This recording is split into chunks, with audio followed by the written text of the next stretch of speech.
তো হ্যালো বন্ধুরা, তো দেখো আজকে করব টমেটোর চাটনি। তো আমি টমেটোগুলোকে ভালো করে ধুয়ে কেটে নিয়েছি। আর এদিকে কড়াই গরম হলে তাতে তেল দিয়ে তেজপাতা আর পাঁচফোড়ন ফোড়ন দিয়ে তাতে টমেটোগুলো দিয়ে দিলাম। এবার এর মধ্যে পরিমাণ মতো নুন আর হলুদ দিয়ে এটাকে ভালো করে নেড়েচেড়ে মিশিয়ে দেব।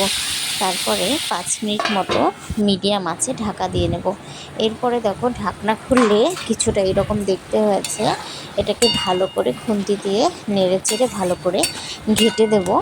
তারপরে এতে পরিমাণ মতো চিনি দিয়ে দেবো। যেহেতু এটা চাটনি হবে জেলি জেলি টাইপসের, তো এটা চিনিটা একটু বেশিই দরকার হবে।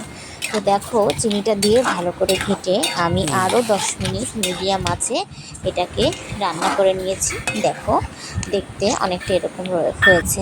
তো এরপরে একটা পাত্রে তুলে গরম গরম ভাতের সাথে সার্ভ করলেই রেডি।